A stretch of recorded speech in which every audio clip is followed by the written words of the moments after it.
you're not allowed to express this. You don't talk about these things. You don't express. Why? And why am I not supposed to express?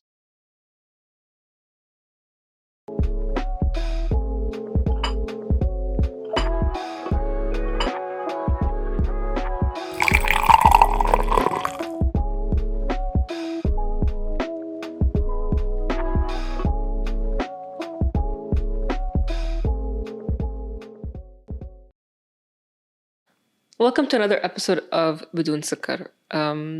Thank you for joining me, Sobhi. Hi, Rajlan. Well, thank you for having me on another episode of بدون سكر.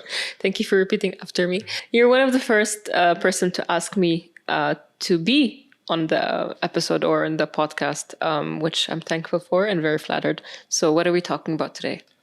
Well, let me put it this way. Coming here, I knew like I had a topic that's like, might be very interesting for men and like men who cannot really talk about these things. To start, maybe we can start that by saying I was worried to start recording, let's say anxious about like recording with you if my voice would not be masculine enough. For example, would it be deep enough? Would it be or would it be زقزوق, if that makes sense? What does زقزوق mean? زقزوق like بزقزق. Okay. مثل عصافير? Exactly. Yeah. Okay. Yeah. And I think what I had in mind was about toxic masculinity. Okay. If that makes sense. And what are we going through? Do we go through toxic masculinity? Yeah. And who's responsible? And how we can just like, I'm not sure if there would be a solution for it, but like how we can just shed some light on a few points. Yeah. So yeah, have you ever faced anything about masculinity, like toxic masculinity? I grew up with a lot of men. Okay. So I think also Ahmed jokingly calls me Ramiz. Okay. Because I can be a toxic male sometimes. Okay. But that also, I think it's a reflection of all the men I've been exposed to. Sorry, Ahmed. I've been exposed to that I did take up some of their toxicity. Yeah. Because I don't like showing vulnerability. Yeah. I don't know if that's what you mean. I don't like asking for help. It's really hard for me to ask for help. Just a lot of these things. And I have a massive ego. So I'm working on it. Yeah. So if that's what we mean by toxic masculinity, then yes, I'm very aware of it. I mean, those are like few traits. Yeah. Like when you talk about it. And I've been like reflecting on, not necessarily for a very long time, just like reading into things and looking at videos through things. Because you asked, what's the topic you want to talk about? And I think 2 months ago, we had an incident at work. Not necessarily an incident, like something happened. So we've been all called for a meeting. Was it on the... It was an online meeting. Online, okay. And we all chipped in. And one of the colleagues that we had, let's say, he's not a millennial. He belongs to the older generation. Okay. And I don't know what was his point, just to prove while the meeting. And he was like, Sobhi, I'm sorry, I cannot hear you. I think your voice is too soft. You are soft. And I'm not used to hearing soft people. First of all, how many people were on the call? That doesn't matter, but was it? We were like 5 people on the call. Okay. And one of them was the CEO of the company, let's say. Ooh. However, that guy put himself in a position that I didn't know what to answer at that point. Like, what do you say to that? How do you respond? Like, how do you defend your masculinity? And like, no, I'm not a soft person. I have a very tough voice. Should I scream right now? What do I do? And then... Why did he have to say that? I don't know. Maybe a type of bullying. Which is also, it could be a possibility that he just wants to bully something. Like he wants to bully this person and the team member. He doesn't like me and he just want to pick on me. Fard.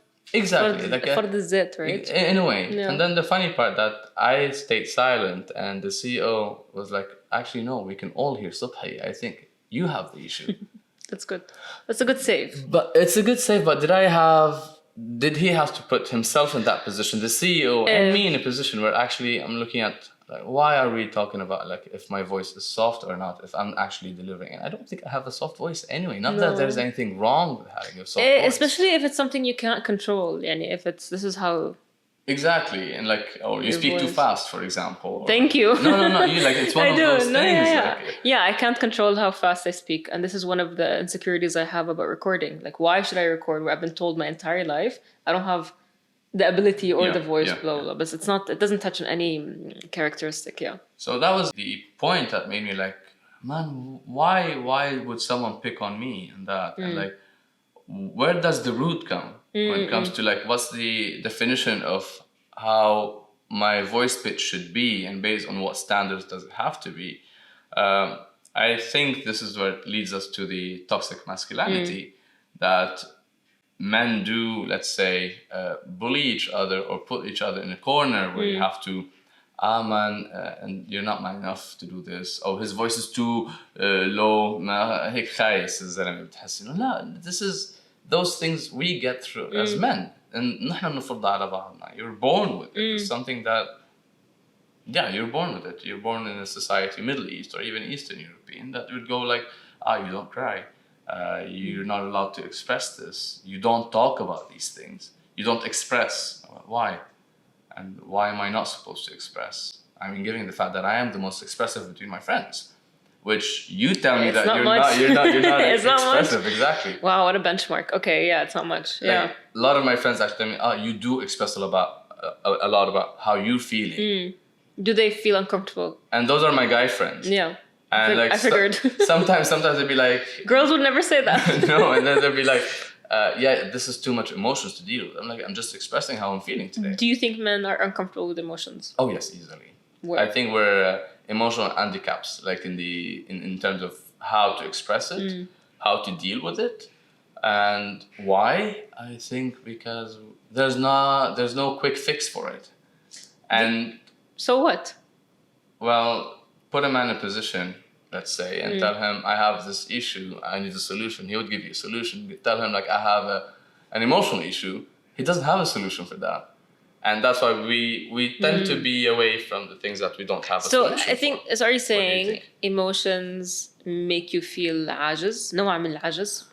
I think عاجز and vulnerable, like something I cannot deal with. I cannot solve. Okay, I have frustration. I go and I Makes do sense. sports. I don't sit and talk about it. I go grab a beer with my friends and just hang out until I drink my life out that night. And fine. Next day I'm okay. It's just like I'm suppressing things. I don't know. This is how I feel about like the topic, and it comes to like feelings and emotions and what's the root of it. Why we cannot express enough. Yeah. Who sets the benchmark for us to say what is masculine enough, what is man enough, regardless of your sexuality, of your orientation, of the way your upbringing, or what part of the world you grew up in. I think it's a global issue that the men do face, if you're going to look at it that way. It's not necessarily only Middle East, it's not only the States, it's not only Canada, it's not only Africa. Yeah. It's a global issue. It came to global attention, the term toxic masculinity, and I'm glad it came about and we have a name for it now. Because before that, it was just being a man. Now it's being seen as a negative thing. Yeah. I mean, what helped us, maybe 2020 had a big impact to ease things. Yeah. When you talk about mental health. Yeah. When it became so normal or to speak like, listen, I'm depressed. I cannot deal with this mentally. Like, when did you ever hear a guy saying, hey, I cannot deal with this mentally? Publicly. Openly. Good point, yeah. And I think that also, because we saw everyone going through the same, and you know what? Hell yeah, I do feel incapable of dealing with this, and it has a justification. It's not only me. There's like 7 billion people on Earth are going through the same, so I might as well be comfortable enough to say, well, guys, I cannot do this because my mindset is not okay today. I'm not in the right mindset. That must be tough. I mean, not to make it like victimize themselves, but I think men do bring men to do this. Like, we are our first enemy to do things. Like, go to school. I never been a fan of football. I've been always picked on because I don't like. Yeah, how come you don't like football? I like swimming. I like other activities. What if you don't like sports? Does that make you less of a man? It could be. Oh, easily. Yeah. I mean, speaking of the same, since we're talking school and sports. Here's an example. I have a niece and a nephew. So if my niece decides to go and join the basketball team, where a lot of boys play, the society in general look at her like, wallah, bravo, she... Recently as well. People have to fight really hard for this. But they wouldn't criticize her. Not anymore. They would encourage her. Not anymore. A few years back, in the Middle East, no, هذا ما تلعب مع صبيان شو أنت حسن صبي Exactly. No. This is recent. Yes, recent. Yeah. I get your point. The judgment but of now a girl joining is an encouragement. Yes. You can do it. Yes. How about a boy joining the dance class in school? You know how much he's going to be called a wuss, how much he's going to be called sissy. How they look at him. And that's حتى الأهل are not going to be comfortable. As much as the parent will be like open-minded, let's say, the parents will be open-minded, they will be supporting to their kids. Thankfully, I come from a supporting family, like do whatever you want as long as you're doing it right. But there's a society pressure that puts it on you, and the pressure comes from men who actually want you to go تصيد عصافير, for example. Why am I supposed? Well, I don't enjoy killing a bird and I grill the bird and I eat it. I just can buy it directly ready, for example. But that was an activity, and I actually went there when I was a kid. Yeah. Did you feel pressured? Yes. And did you think you had a choice to say no? Even if you know, I don't think so, because if you say I don't want to do this, you will get the awkward look of like, no. Why you don't want to come in like نصيد عصافير? Fun activity. But you get me. It's like something is wrong. You just have to like look and shoot. Yeah.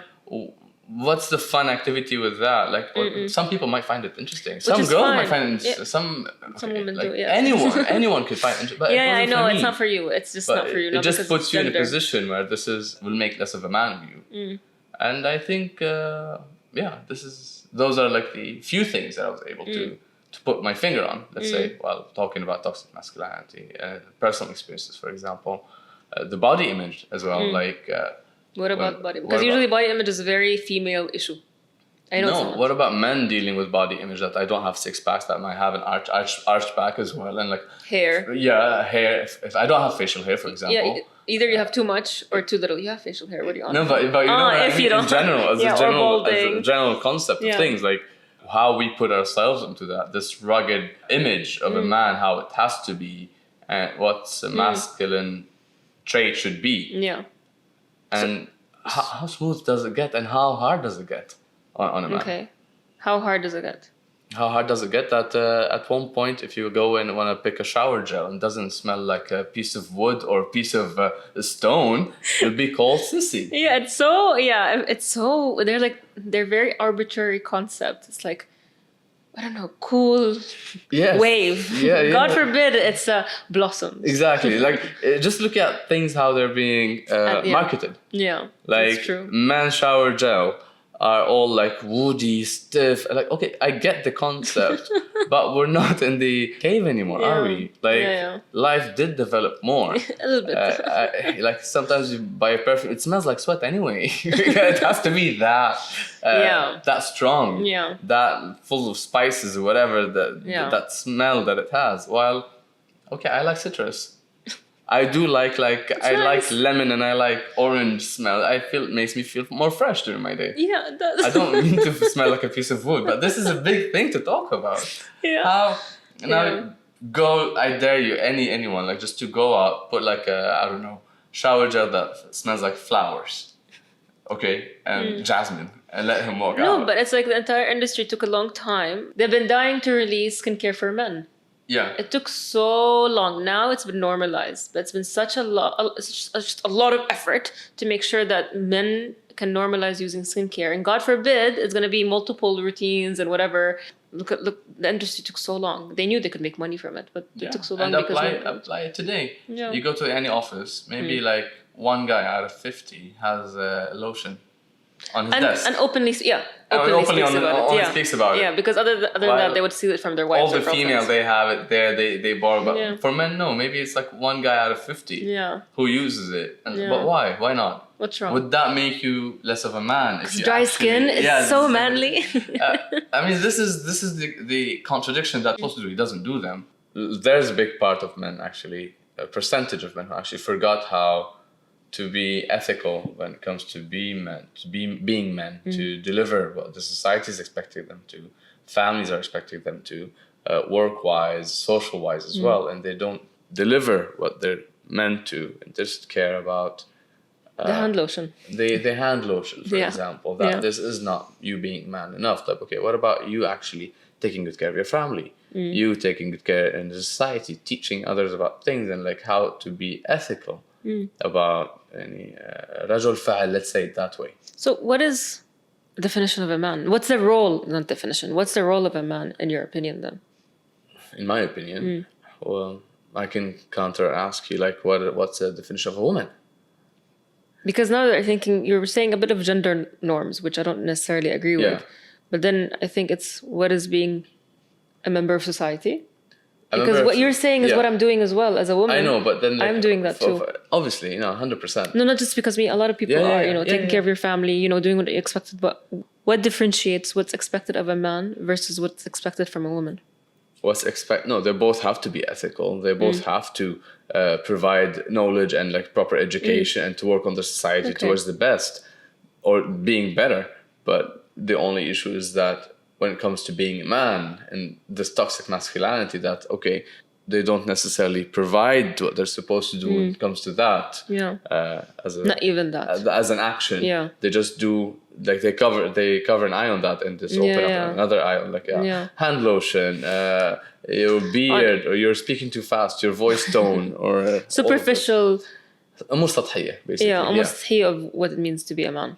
Exactly. I think this is one thing that is important when it comes to You mentioned when we were talking about this that it is stressful. What is it?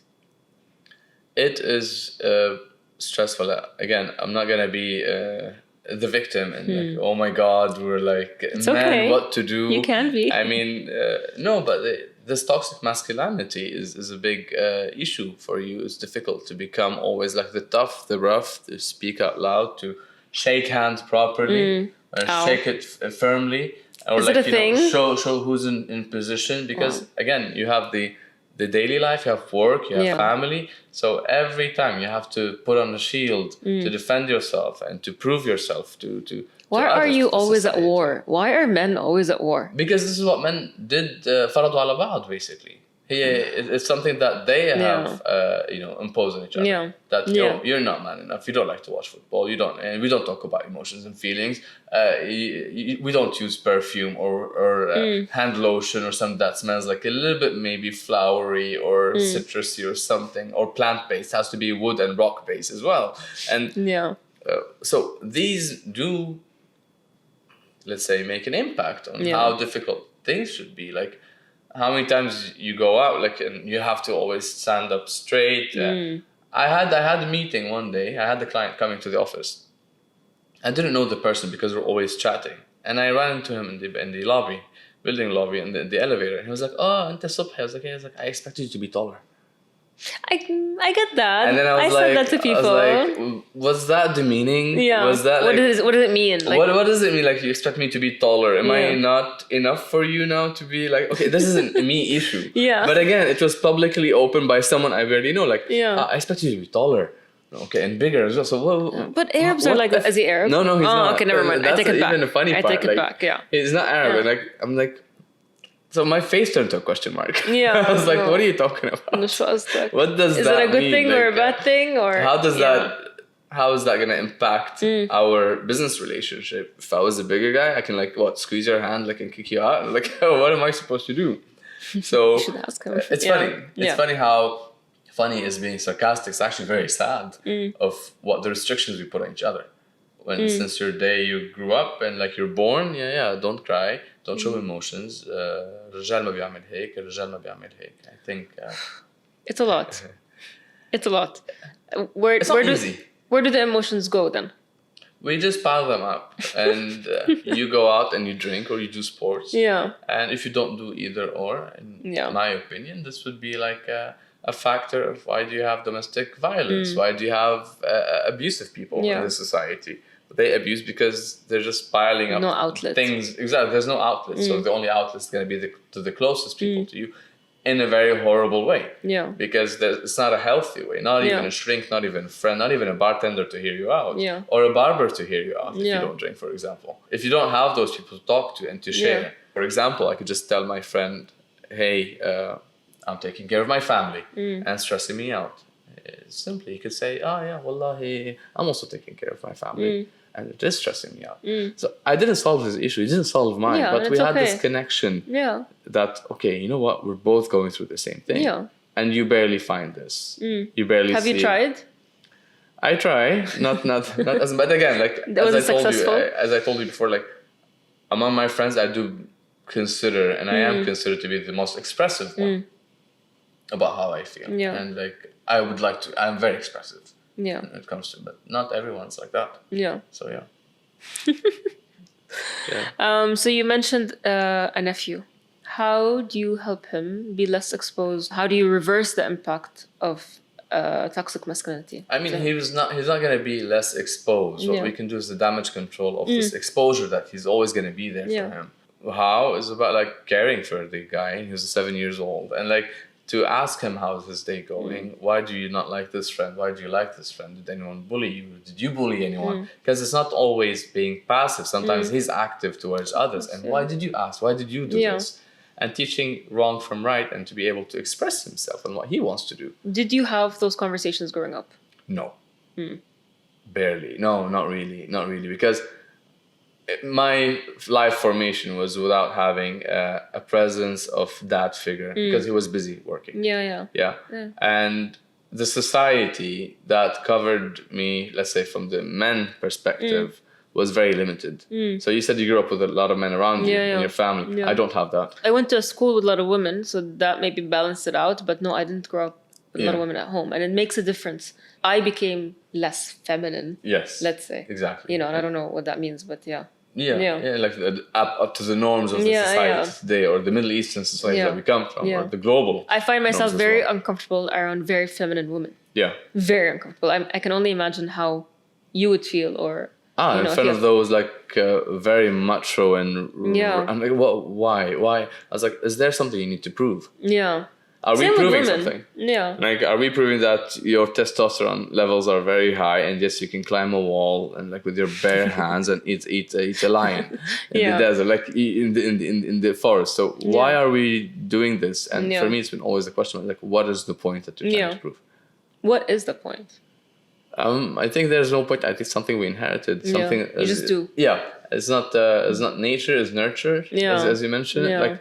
متوارثة بالأجيال, and this is how it's supposed to be. And no one questions it. Barely. Unless like you really go through. I think, honestly, there's like suicidal cases because you're not man enough. I think there are. Suicide rates in men are higher, and also violent suicide, as in women tend to take pills. Yeah. Men tend to, even with that, men like tend to be violent. They'll go with the gun, with the noose, with whatever, but they...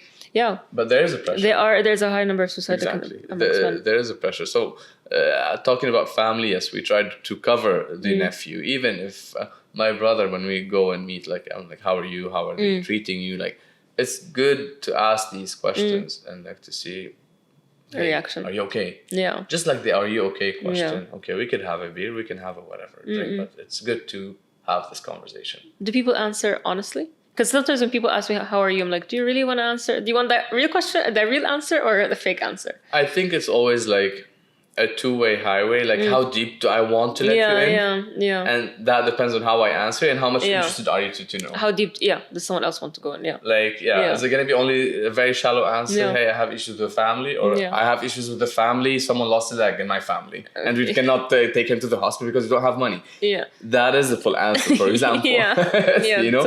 And like, would that cause you stress? The other man, yes, it will, because he cannot help. No, I don't know if this is relevant, but one thing I found very weird when I moved to Lebanon was people would say, hi, how are you? In passing, as in like, hi. And I thought, so you'd pass by someone, hi, how are you? And you continue walking. I'm like, you don't want to hear my answer? Is it just like out of formality? It was so ridiculous and so normal that I was like, wow, okay, fine. It became normal to me. I find it very odd when someone asks you, how are you? And I'm like, how are you? Yeah. And you just like continue walking. Exactly. Okay, exactly.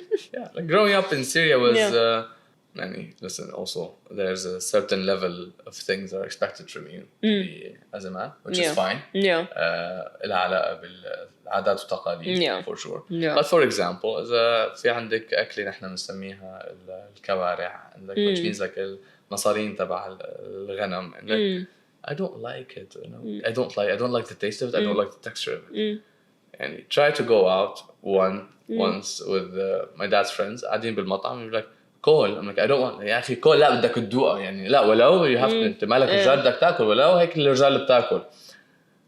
I'm like again كيف الرجال بتاكل basically based on what dish do you define what's the maximum and ultimate level of like 100% man that he can eat this. But again, it happens. It's still there until today. Yeah, it won't go away for a very, very long time, I think. Hopefully. And I think it requires generations and more generations. We won't see it. Not even our grandkids will see it, I think. If we have if we have any, if we decide to contribute. You didn't hear my other episode, But, this is the point to talk about. Well, thank you for today's episode. Thank you for having me. So have you been exposed to toxic masculinity, whether you're a man or a woman? What have you done? Do you have any questions? Do you think you'll be able to improve that part? Will it be gone? Yeah. I think so. Yeah. I think it will be. Yeah. But just not now. That's what we said. Yeah. Thank you for another episode of Budun Sukkar, and thank you for joining me today. Thank you for having me. Have a good day. Bye.